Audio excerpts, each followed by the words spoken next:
அனைவருக்கும் வணக்கம். நீங்கள் நம்ம சேனலுக்கு புதுசுன்னா பக்கத்தில் இருக்கிற பெல் பட்டன் அமைத்தி சப்ஸ்கிரைப் பண்ணிக்கோங்க. தொடர்ந்து எல்லா வீடியோக்களையும் நீங்கள் பார்க்கலாம்.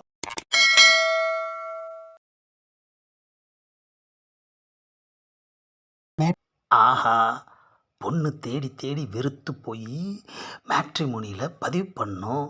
ஆனால் இது வரைக்கும் எந்த ஒரு ஃபோட்டோவும் அனுப்பலையா?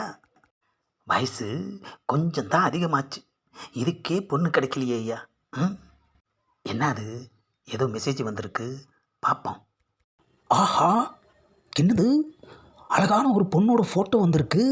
ஆத்தி, இப்போ தான் புலம்பணும், அதுக்குள்ளே அனுப்பிச்சிட்டாங்களே. ஃபோனை பட்டு பேசுவோம். ஹலோ, யாருங்க பேசுகிறது? நான் கைப்பிள்ளை பேசுகிறேன்.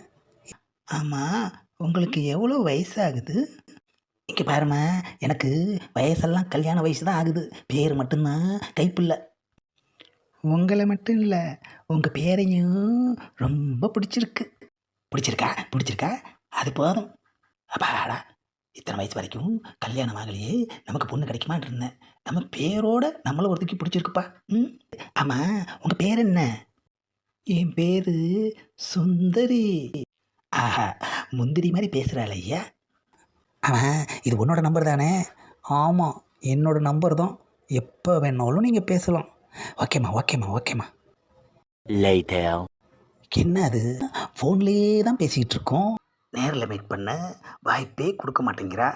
ஆனால் அப்பப்போ பணம் வேணும்னு கேட்டு வாங்கிக்கிட்டே இருக்காள் ஐயா. நமக்கு பொண்டாட்டியாக போகிறவ தானே, அப்புறம் என்ன? கூடிய சீக்கிரமே நேரில் பார்த்து சட்டு புட்டுன்னு பேசி கல்யாணத்தை பண்ண வேண்டியதுதான். ஆமாம், என்ன புலம்பிகிட்டு இருக்க? வாப்பா வா. எப்போ வந்த ஊர்லேருந்து? நேற்று தான் வந்தேன். எனக்கு பொண்ணு கிடச்சிருச்சு. பொண்ணு பேர் சுந்தரி, வயசு 26, மேட்ரிமோனி மூலமாக எனக்கு கிடச்சிருக்கு. பரவாயில்லையே, இவ்வளோ சீக்கிரம் உனக்கு பொண்ணு கிடைக்கணும்னு நான் எதிர்பார்க்கல. ஆமாம், பொண்ணு எப்படி? ஃபோட்டோவை பார்த்ததுலேருந்து ஃபோன்லேயே தான் 2 பேரும் பேசிக்கிட்டு இருக்கோம். ஆனால் பணம் டெய்லியும் அனுப்பிட்டு இருக்கேன் ஃபோன்பே மூலமாக.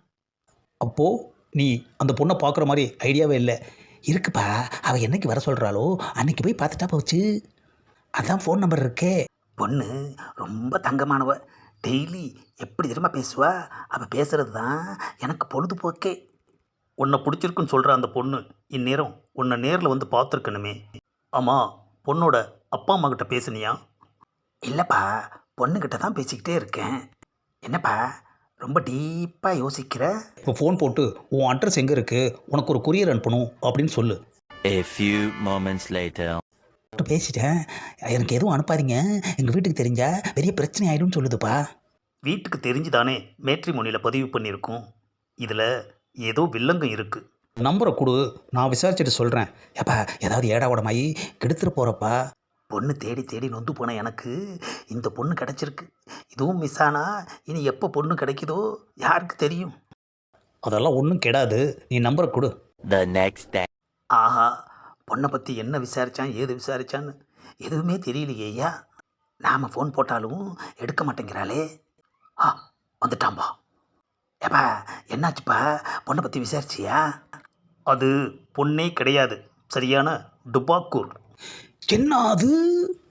நான் பேசிக்கிட்டு இருந்த சுந்தரி டுபாக்கூர் பார்ட்டியா? ஆமாம், போலீஸில் கம்ப்ளைண்ட் கொடுத்து தான் விசாரித்தேன். எல்லா உண்மையும் தெரிஞ்சிருச்சு. அது சும்மா டுபாக்கூர் மேட்ரிமோனி ஒன்று வச்சுக்கிட்டு இந்த மாதிரி கல்யாணமாகாத ஆம்பளைங்க யாராவது ப்ரொஃபைல் போட்டால் அதை வச்சுட்டு நான் தான் பொண்ணு அப்படின்னு சொல்லிட்டு பயங்கரமாக எல்லாத்துக்கிட்டையுமே பணம் கறந்துருக்கு. அதில் தான் நானும் போய் சிக்கினேனா? உன்ன மாதிரி நிறைய பேர் ஏமாந்துருக்காங்க. இந்த மாதிரி ஃப்ராடுங்க நாட்டில் நிறைய தெரியுதுங்க. நாம் தான் உஷாராக இருக்கணும். முன்ன பின்ன தெரியாதவங்க ஃபோனில் பேசினா எதுக்கு நீ பணம்லாம் அனுப்பிக்கிட்டு இருக்க? என்ன ஏதுன்னு ஒன்று நேரில் பார்க்கணும், இல்லை விசாரிக்கணும். என்னோட தப்பு தான்பா, பொண்ணு கிடைக்கிறது கஷ்டமாக இருக்கே, விட்டுறக்கூடாதுன்னு சொன்னேன். அந்த வீக்னஸ் பாயிண்ட்டை தான் அவங்க யூஸ் பண்ணிக்கிட்டு உங்ககிட்ட இருந்து பணத்தை கறந்துருக்காங்க. பொண்டாட்டியாக போகிறவ தானேன்னு சொல்லி ஃபோன்பேயில் பணம் கத்தையாக அனுப்புனேனே ஐயா. கத்தையாக வாங்கின அந்த பார்ட்டி இனிமே களி தான் திங்கணும். இனிமேலாவது உஷாராக பொண்ணு தேடு, புரியுதா? சூப்பர் சுந்தரியாக இருப்பான்னு நினச்சேனே, கடைசியில் சொப்பனும் சுந்தரியாக ஆயிட்டாளே ஐயா.